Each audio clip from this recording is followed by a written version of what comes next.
warahmatullahi wabarakatuh. Puji syukur kita panjatkan kehadirat Allah Subhanahu wa Ta'ala, karena pada hari ini kita masih diberikan kesempatan, kesehatan untuk datang di tempat ini guna melaksanakan kegiatan diseminasi yang akan dibawakan sebentar oleh Bapak Kamaluddin SPD SDMM selaku calon guru penggerak angkatan 10. Salam dan taslim juga senantiasa kita curahkan kepada junjungan kita Nabiullah Muhammad sallallahu alaihi wasallam. Allahumma salli ala sayyidina Muhammad wa ala ali sayyidina Muhammad, karena dengan ajaran-ajaran beliau sehingga kita bisa mengikuti dan dapat membedakan mana yang baik dan mana yang tidak baik. Bapak Ibu sekalian, marilah kita membuka acara ini dengan bersama-sama membaca lafaz basmalah. Bismillahirrahmanirrahim.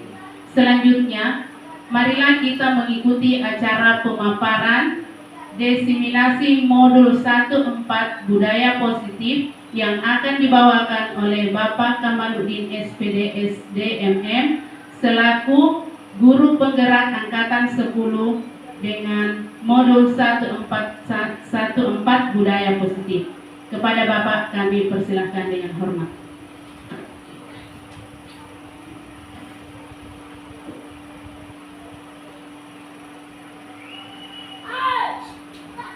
Assalamualaikum warahmatullahi wabarakatuh. Waalaikumsalam warahmatullahi wabarakatuh. Ya, alhamdulillahirrahmanirrahim. Pertama-tama saya mengajak kepada kita semua untuk senantiasa bersyukur kepada Allah Subhanahu wa Ta'ala, karena pada kesempatan ini kita masih diberi kesempatan kesehatan sehingga bisa melaksanakan aktivitas kita masing-masing. Kemudian marilah kita mengirimkan salawat atas kita Nabi Muhammad sallallahu alaihi wasallam sebagai suri tauladan panutan kita, dan mudah-mudahan kita semua mendapat syafaat dari beliau. Baik Bapak Ibu yang hebat, yang luar biasa, yang berbahagia pada kesempatan ini, saya sebagai calon guru penggerak angkatan 10, kami sudah sampai kepada modul 1.4, yaitu budaya positif. Ya, ini merupakan tugas kami dan akan sharing kepada Bapak dan Ibu bagaimana itu budaya positif atau penerapan budaya positif di sekolah. Namun sebelum saya memasuki materi saya, ada pertanyaan pemantik yang mungkin akan membuka wawasan kita, akan memancing pemikiran kita bagaimana itu penerapan budaya positif di sekolah. Ya, kita lihat bersama di atas. Di sini bebas kita menjawab setuju atau tidak setuju. Yaitu pertanyaan pertama, hukuman dapat mendisiplinkan anak. Bagaimana Bapak Ibu, setuju atau tidak setuju? Setuju. Setuju. Setuju.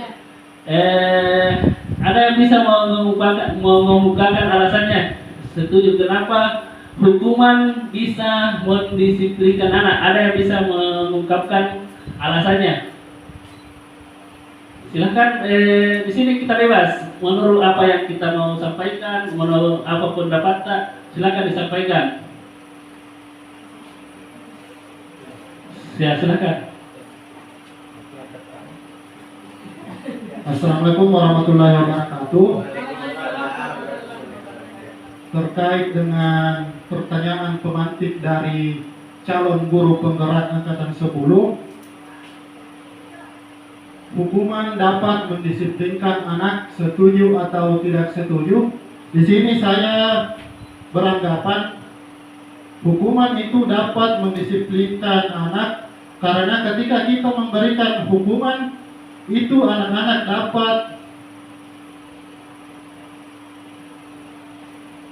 dapat mengingat ketika dia mempunyai kesalahan dan akan diulang lagi, maka saya akan dihukum oleh guru saya.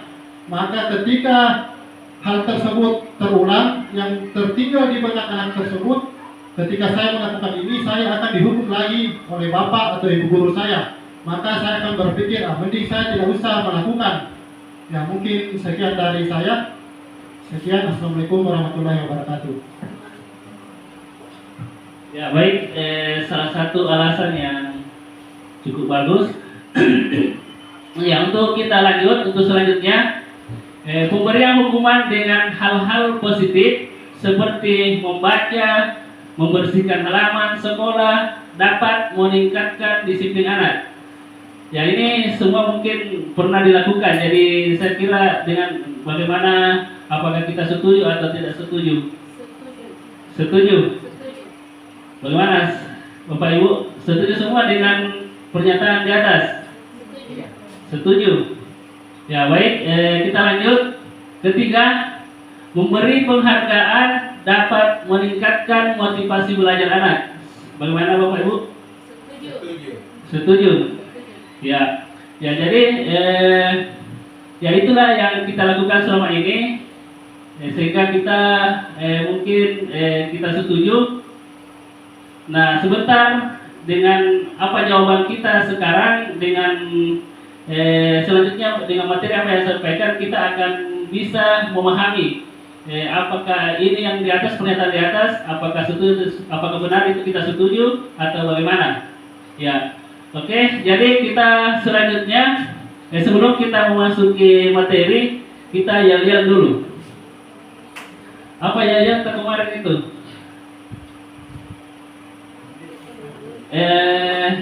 Ya, oke, saya sampaikan. Kalau saya menyampaikan SDL Lembongan, oke, bisa.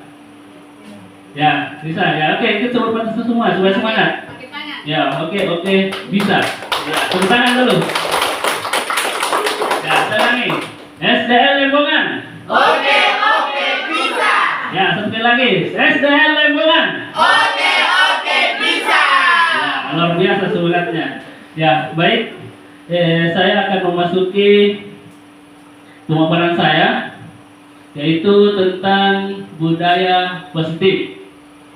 Ya, di sini saya kira di slide sudah tertulis apa itu budaya positif, tapi ada beberapa konsep di dalam budaya positif itu. Yaitu yang pertama, perubahan paradigma belajar. Yang kedua, disiplin positif. Yang ketiga, kebutuhan dasar manusia. Yang keempat, motivasi perilaku manusia. Yang kelima, posisi kontrol guru. Keenam, keyakinan kelas. Dan yang ketujuh, segitiga restitusi. Ya, dari 7 konsep di atas, mana yang biasa kita baca, biasa kita lihat, atau biasa kita terapkan di dalam lingkungan sekolah, atau ada istilah asing atau yang tidak pernah kita dapatkan selama ini? Dari ketujuh ini, dari budaya positif, ada 7 konsep budaya positif yang akan kita terapkan di sekolah kita ini. Segitiga restitusi. Yang baru kita dengar, ya, yaitu kami dapatkan di modul 4, yaitu masing-masing ada materinya ini, yaitu terakhir segitiga restitusi. Baik, kita masuk di budaya positif, ya, atau saya bacakan atau dibaca bersama saja di atas. Jadi budaya positif itu merupakan perwujudan dari nilai-nilai atau keyakinan universal yang diterapkan di sekolah. Budaya positif dapat mendorong murid untuk mencipta, mampu berpikir, bertindak sebagai proses memerdekakan diri sehingga murid mampu mandiri dan bertanggung jawab. Ya, jadi itu pengertian dari budaya positif. Baik, kita masuk di materi pertama. Pembelajaran dengan paradigma baru. Ya, Anda makin serius bahan kita ini sama-sama belajar. Jadi sekarang ini kita alami selalu ada ada informasi masalah kurikulum baru, konsep kurikulum baru, tapi sampai hari ini kita masih awam tentang bagaimana itu penerapannya. Nah, ini sekarang ini itu makanya dikatakan paradigma baru. Dan insyaallah kita akan terapkan di tahun pelajaran 2024-2025. Ya, jadi apa itu pembelajaran dengan paradigma baru? Yaitu pembelajaran yang dirancang berdasarkan prinsip pembelajaran berdiferensiasi. Mungkin juga ini pernah dengar istilah berdiferensiasi? Pernah. Penerapannya ya kita banyak istilah baru, tapi mungkin kita sudah terapkan, tapi ya mungkin dengan adanya sharing hari ini mungkin ada sedikit pengetahuan kita tentang bagaimana itu pembelajaran berdiferensiasi, yaitu pembelajaran berdasarkan kebutuhan murid. Ya, jadi itu nanti kita akan terapkan di tahun ajaran baru. Ya, jadi kemudian kita selama ini kita sering dengar istilah profil pelajar Pancasila. Ya, di kelas kita masing-masing mungkin kita sudah tulis yang ada berapa? Ada 7. Beriman, bertakwa kepada Tuhan Yang Maha Esa dan berakhlak mulia, berkebinekaan global, bergotong royong, kreatif, bernalar kritis, mandiri. Jadi itu nilai-nilai dari profil pelajar Pancasila. Ya, baik. Selanjutnya disiplin positif. Ketika kita berbicara disiplin, apa yang muncul di benak kita? Aturan. Jadi kalau kita disiplin berarti ada kaitannya aturan, hukuman, sanksi. Ya, jadi disiplin positif. Artinya disiplin di sini berdasarkan di atas adalah pembiasaan hal yang baik, mencakup sikap atau perilaku maupun tutur kata oleh seluruh warga di sekolah, terutama bagi guru agar dapat berkembang menjadi pribadi yang kritis, mandiri dan bertanggung jawab. Sebagai pendidik, tujuan kita adalah menciptakan peserta didik yang memiliki disiplin diri sehingga mereka berperilaku mengacu pada nilai-nilai kebajikan universal dan memiliki motivasi dalam diri menuju perubahan perilaku arah yang lebih baik. Ya, jadi disiplin positif ini di sini kita berharap itu lahir dari kesadaran anak-anak. Biasa kita hari ini beri teguran, beri hukuman, tapi besok lagi terulang lagi. Berarti ini tidak lahir dari lahir dari dalam diri. Istinya di sini kesadaran intrinsik, lahir dari kesadaran diri. Ya, kita lanjut. Kebutuhan dasar manusia. Kebutuhan dasar manusia merupakan sesuatu yang kita lakukan untuk mendapatkan apa yang kita inginkan. Seluruh tindakan yang kita lakukan memiliki tujuan. Semua usaha yang kita lakukan agar kebutuhan dasar kita terpenuhi dengan baik. Ya, ini ada beberapa kebutuhan dasar manusia. Ada 5. Yang pertama, bertahan hidup. Ya, ini rinciannya semua ini. Kemudian kasih sayang dan rasa diterima, itu rinciannya semua. Kemudian pemaksaan, kebebasan dan kesenangan. Ya, saya kira ini adalah kebutuhan dasar manusia. Ya, selanjutnya di sini dalam biasa kita lakukan di sekolah kita ini ada istilah, ada 3, ada hukuman, ada konsekuensi, ada restitusi. Ya, ini pengertiannya. Kalau hukuman tidak terencana, tiba-tiba murid tidak tahu apa yang akan terjadi, bersifat satu arah, berupa hukuman fisik dan psikis. Ini biasa dilakukan di sekolah nih.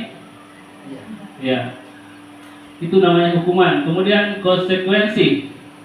terencana, disepakati sesuai peraturan, murid tetap dibuat tidak nyaman, sikap guru selalu memonitor murid. Ya, ini karena tidak ada kesadaran intrinsik dari diri siswa, jadi sampul dewasa kirana. Jadi itu mungkin biasa kita alami di kenyataan kita sehari-hari. Kemudian ini yang kami pelajari restitusi, yaitu proses menciptakan kondisi bagi murid untuk memperbaiki kesalahan.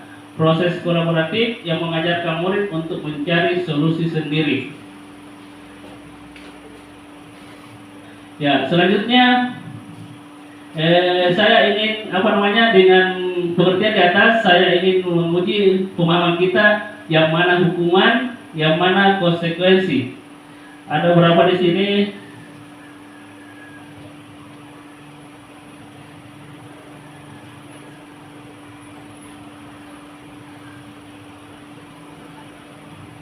Ya, jadi di sini tidak sempat saya masuk karena tadi tidak baik tadi malam tidak baik jaringan, jadi saya tidak sempat kasih masuk di slide. Ini saya kita menentukan apakah itu suatu konsekuensi atau hukuman. Mencatat 100 kali dalam buku kalimat mencatat 100 kali dalam buku kalimat saya tidak akan terlambat lagi karena terlambat sekolah. Apakah itu hukuman atau konsekuensi? Hukuman. Alasannya dengan di atas pengertian dari kehukuman, bagaimana tindakannya, konsekuensi hukuman. Iya. Oke, kita lanjut. Lari mengelilingi lapangan basket karena terlambat hadir di sekolah, hukuman atau konsekuensi? Konsekuensi. Apakah sesuai dengan atas? Terencana dijawab. Iya.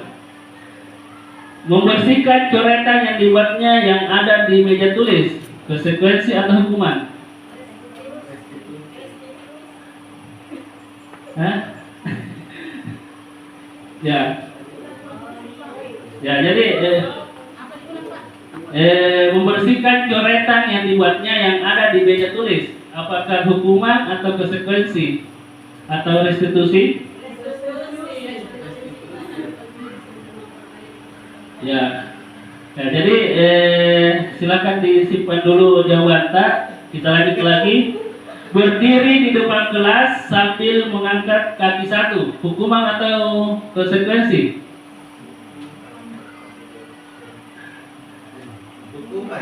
Hukuman, ya, hukuman. Iya. Kemudian karena tidak bisa menjawab pertanyaan, membersihkan WC karena merusak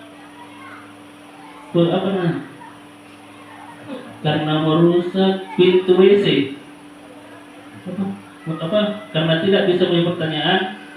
Saya ulangi, karena tidak bisa menjawab pertanyaan, membersihkan WC, hukuman atau konsekuensi?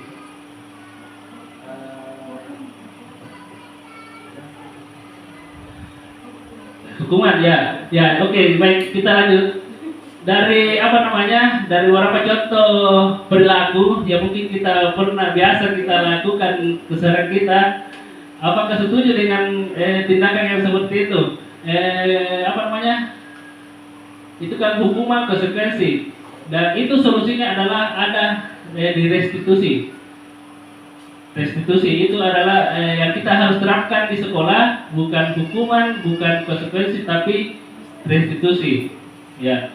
Itu yang kita akan terapkan budaya kita di sekolah yang selama ini yang kita sandingkan pengalaman kita yang lalu-lalu dengan gambaran yang ada di slide. Iya, kita lanjut. Ya, kemudian posisi kontrol guru. Nah, Ampari ada nih kegiatan atau perbuatan atau tindakan anak-anak yang melanggar. Nah, ini kita ada di antara 5 ini kontrol guru. Jadi biasa hukum, membuat merasa bersalah. Ini di sini teman, ini ya teman, bukan tema, teman ada. Kemudian pemantau, manajer. Nah, untuk mengetahui di mana kita ketika kita mendapati anak-anak melakukan pelanggaran atau tindakan yang tidak sesuai dengan peraturan, ya ini posisi guru ada di kelima di atas. Nah, bagaimana itu penerapannya? Ya kita lihat sama-sama. Ya, misalnya ini kejadian Adi yang terlambat hadir di sekolah, ampun hukum, nada suara tinggi, murah terlambat kok, murah kelenu kan baju nu, dilarang baju ya itu menuju-nuju, ya itu posisinya itu di penghukum ki, ya. Nah, kemudian nah, itulah kata-kata mungkin tidak seperti di atas tapi kurang lebih sama toh. Jadi kita posisi kita penghukum kalau kata-kata kita hampir sama di atas. Nah selanjutnya ya ini hasilnya ketika kita seperti itu, ini kemungkinan murid marah, mendendam, bersifat agresif bisa jadi sesudah kembali murid akan mencari ya banyak ya. Ini teorinya tahu, kita tidak tahu bagaimana penonton di lapangan. Tapi inilah gambarannya pandangannya ketika kita di posisi penghukum. Saya kira dipahami jadi ya. Oke, kita lanjut.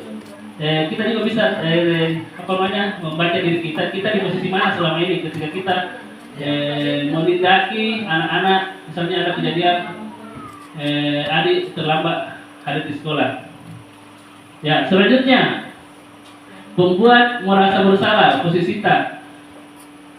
Nada suara memelas, halus sedih, bahasa tubuh merapat pada anak lesu. Ya ini biasa kata-kata yang bisa kita sampaikan. Adik kamu ini bagaimana? Kamu suruh janji biasa kita memang janji nak murah nugaukan japai. Ya itu posisi kita berada di membuat merasa bersalah. Ya ini hasil dari tindakan kita seperti ini. Kemungkinan akan ada kejadian yang seperti ini.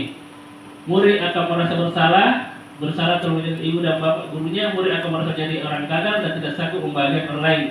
Kadang-kala sikap seperti itu lebih berbahaya dari sikap penghukum karena emosi akan tertanam rapat dalam murid menahan perasaan. Tidak seperti murid dalam dengan guru penghukum di mana murid bisa menumpahkan amarahnya walaupun dengan cara negatif.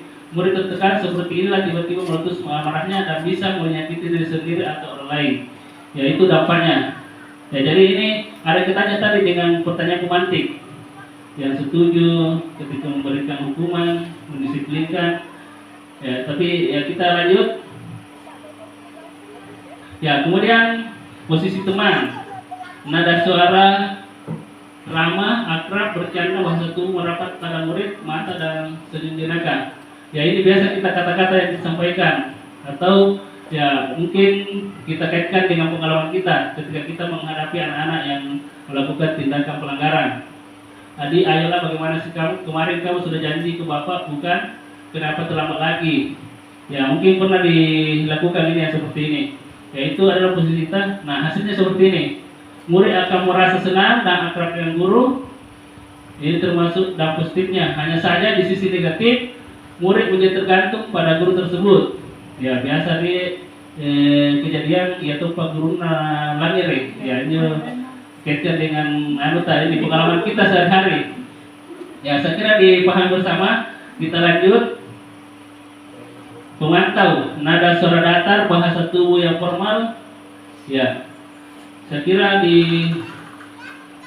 ya ini ada dialog ya misalnya Adi tahukah kamu jam berapa kita mulai ya biasa anak itu bergaul ini biasa aku sampaikan ke amanah ke jam 7 kita bicara anak-anak masih ada terlambat ya hasilnya seperti di atas ya kita lanjut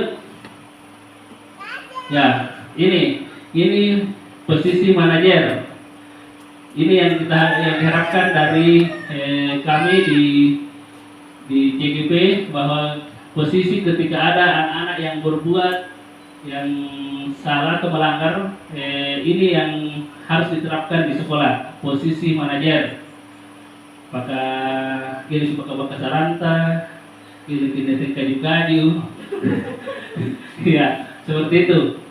Ya, ya ini ada beberapa tidak sama seperti yang apa yang kita sampaikan beranak, tapi kurang lebih seperti di atas teksnya atau dialognya. Iya. Ya mungkin nanti ada waktu lagi kita akan lebih secara mendalam lagi kita sampaikan kepada teman-teman. Iya. Ya ini disampaikan pada posisi manajer, maka suara guru sebaiknya tulus, tidak perlu marah, tidak perlu meninggikan suara, apalagi menunjuk-nunjuk.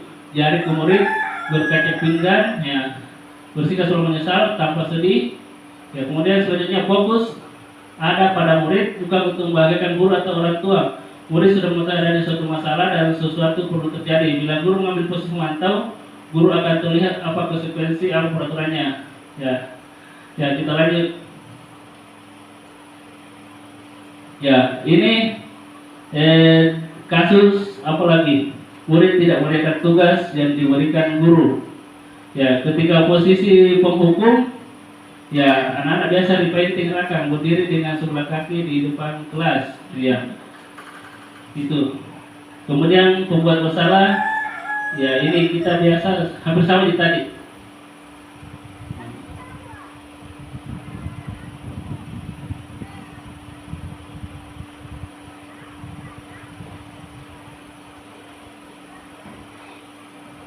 Iya, kita masuk di keyakinan kelas. Ya ini yang selama ini mungkin belum dibuat Bapak Ibu guru kelas di keyakinan kelas. Dan selama ini itu peraturan. Apa kira-kira dalam membuat peraturan, apakah pernah kita melibatkan murid atau bagaimana dalam membuat peraturan? Apakah hanya kita ketik kemudian tempel dan anak-anak disuruh untuk mengikuti aturan yang kita buat seperti itu? Selama ini yang kita membuat tertib di kelas. Ya, ini kita namanya keyakinan kelas. Kita akan disuruh menyusun bagaimana itu keyakinan kelas. Ya, di sini keyakinan kelas merupakan kesepakatan kelas yang diyakini bersama guru dan murid yang harapan dapat meningkatkan kedisiplinan murid. Ya, ujung-ujungnya untuk disiplin, tapi ini bukan peraturan tapi keyakinan kelas. Ya, kemudian keyakinan kelas berupa pernyataan universal, maksudnya itu umum. Dibuat dalam bentuk positif dan bersifat abstrak. Keyakinan kelas hendaknya tidak terlalu banyak sehingga mudah diingat dan ikut semua kelas, berkontribusi dalam perbuatan keyakinan kelas lewat kegiatan mengutarakan pendapat. Ya, jadi dalam membuat keyakinan kelas kita libatkan anak-anak kita. Ya, ini ada beberapa contoh. Keyakinan kelas, setiap anggota kelompok perlu belajar, senang melakukan tugas, saling menghargai. Ya ini contoh dari keyakinan kelas. Ya mungkin nanti di tahun ajaran baru saya berharap kepada Bapak dan Ibu sudah ada di kelas kita masing-masing. Dan itu memang kita terapkan di kelas. Kita menyusun keyakinan kelas bersama anak-anak kita. Jadi ketika anak-anak dilibatkan, mereka akan bertanggung jawab. Dan ketika dilibatkan dalam menyusun keyakinan kelas, karena sama-sama membuat aturan, jadi mereka pasti merasa bertanggung jawab. Dan ketika melanggar, ya kita arahkan apa yang kita sudah sepakati. Ya, ya selanjutnya berdiri dulu, kita sedikit lagi sebelum kita lanjut. Dulu, iya, pada dulu kita goyang ki. Iya.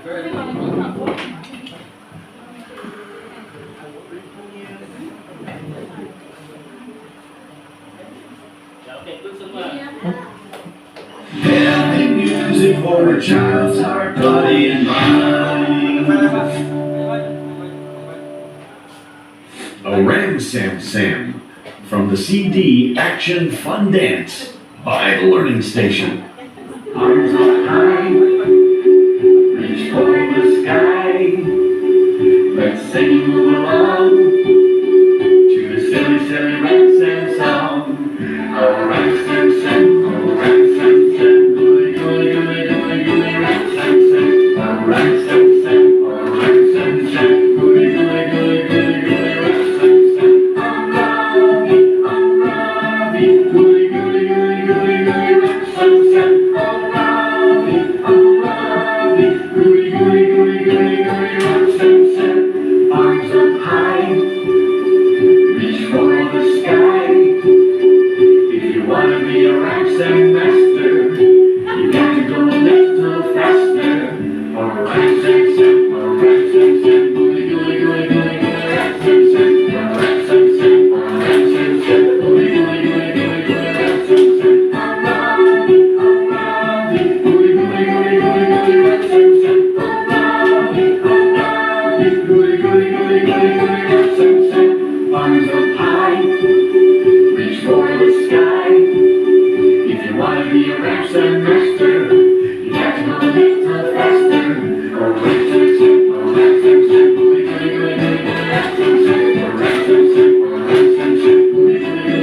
Pak, ke WC.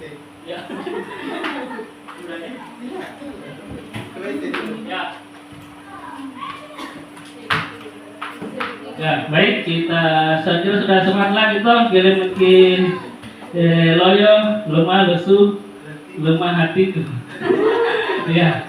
Ya, jadi ya ini yang mungkin masih awal kita namanya baru kita dapatkan istilah seperti di atas, tapi tidak kemarin saya ada yang komen di saya bahwa ini dalam guru BP yang dia terapkan ini ketika karena memangnya di sekolah itu tugasnya kan hal-hal konseling toh, jadi ini yang ternyata di guru BP dia pakai seperti ini. Ya. Nah, jadi kita lihat di slide, segitiga restitusi adalah suatu proses dialog yang dijalankan guru atau orang tua dapat menghasilkan atau agar murid mandiri dapat bertanggung jawab. Segitiga restitusi membantu murid memiliki tujuan, disiplin positif, dan memperbaiki dirinya setelah berbuat salah. Restitusi bukan untuk menebus kesalahan, namun untuk belajar dari kesalahan. Ya, jadi itu segitiga restitusi. Nah, ada beberapa tahapannya ketika dalam segitiga restitusi ini, yaitu yang pertama menstabilkan identitas, yang kedua validasi tindakan yang salah, kemudian yang ketiga menanyakan keyakinan kelas. Ya, ini yang kemarin kita laksanakan itu ketika ada beberapa siswa yang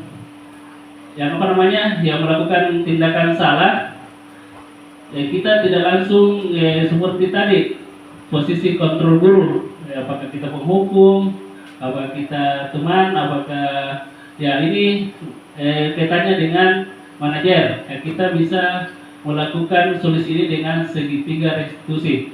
Nah, bagaimana itu menstabilkan identitas? Misalnya ada anak-anak yang terlambat, kita langsung terlambat, pokoknya kita marah-marah apa, kita sampaikan, kita tanya baik-baik dulu, kenapa terlambat?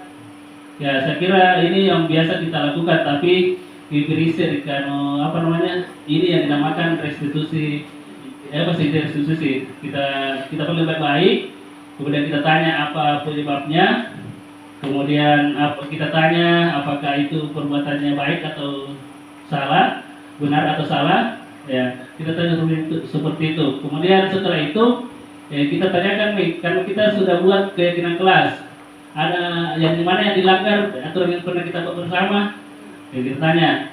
Nah, kemudian apakah sesuai perbuatanmu dengan apa yang kita sepakati bersama? Pasti masalahnya sendiri. Setelah itu selanjutnya menanyakan keyakinan. Ya, kemudian bagaimana untuk kedepannya lagi. Ya, seperti itu. Itu adalah segitiga restitusi. Silakan.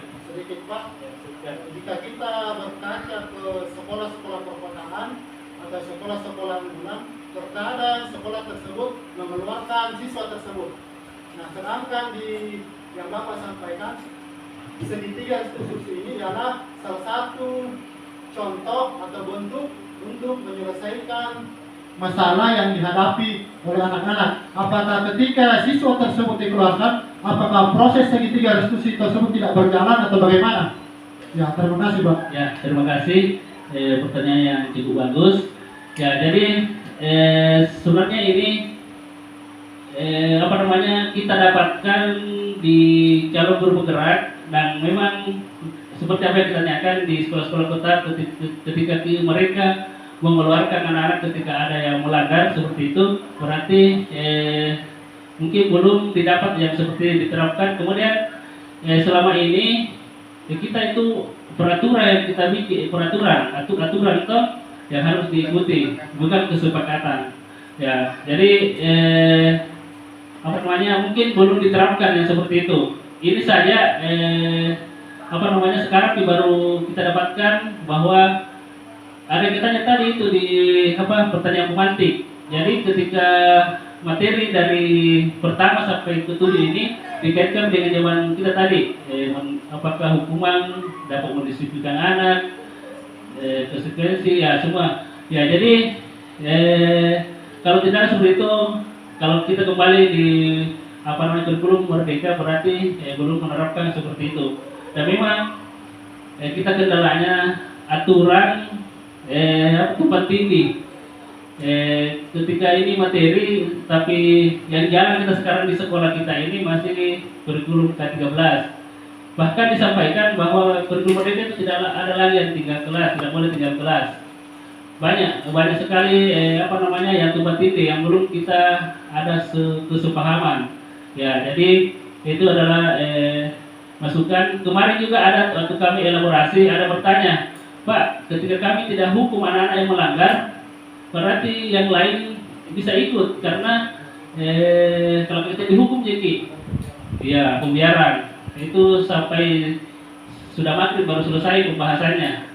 Artinya ini bukan patokan atau bukan ini yang harus diikuti, tapi ini salah satu solusi yang akan kita bisa lakukan ketika kita menemukan anak-anak yang melakukan pelanggaran atau ya tidak sesuai dengan apa yang disepakati di sekolah. Ya, jadi seperti itu. Ya, ini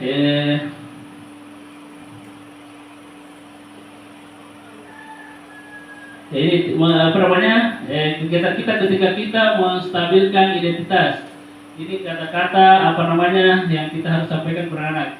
Berbuat salah itu manusiawi. Tidak ada manusia yang sempurna.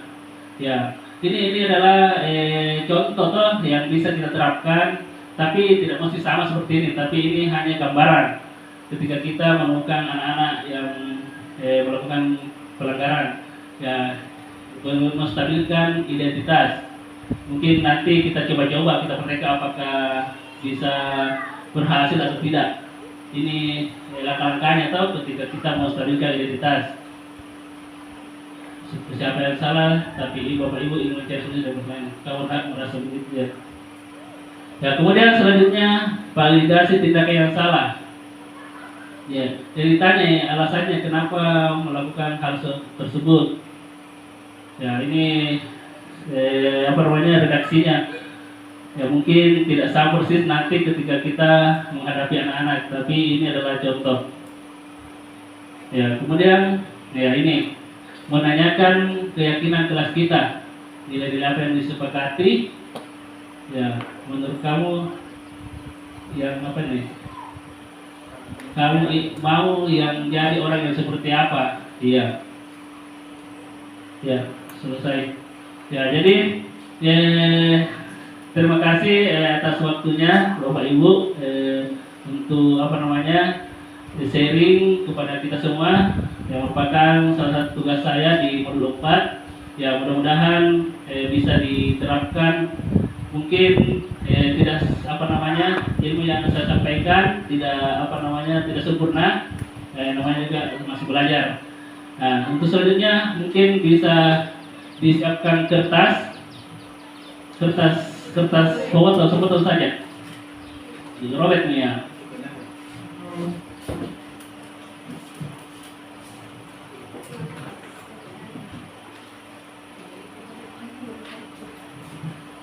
Nah, sekarang saya minta bertanda tangan. Yang bertanda tangan saja, silakan bertanda tangan.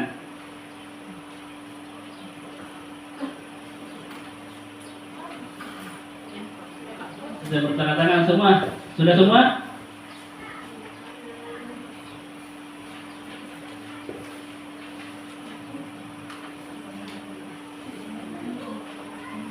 Sudah semua?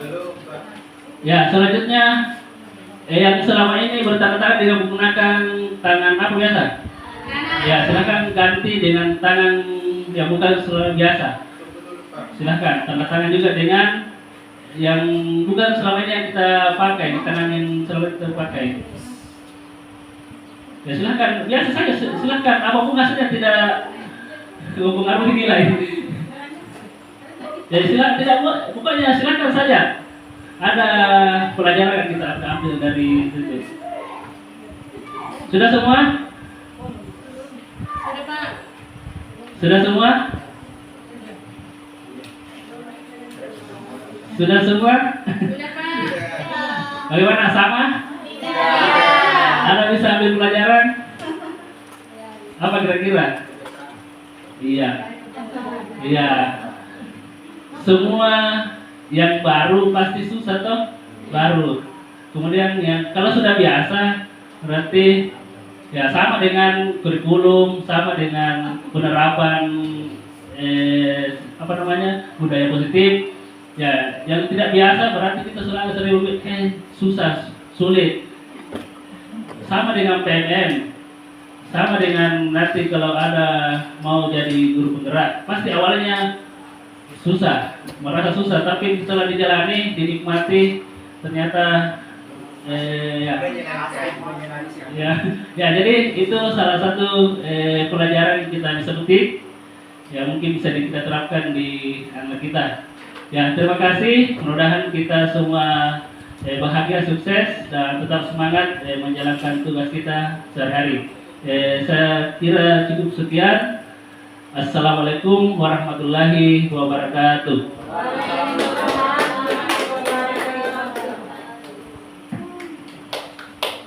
Demikian pemaparan yang dibawakan oleh Bapak Kamaludin SPD SDMM. Semoga kita bisa dapat mengambil beberapa pelajaran yang mungkin baru pertama kali didengar dan alhamdulillah didapatkan sekarang. Ya, tepuk tangan buat Bapak. Dengan berakhirnya pemaparan ini, maka marilah kita menutup acara ini dengan bersama-sama mengucapkan lafaz hamdalah. Alhamdulillahirabbil alamin. Assalamualaikum warahmatullahi wabarakatuh. Waalaikumsalam.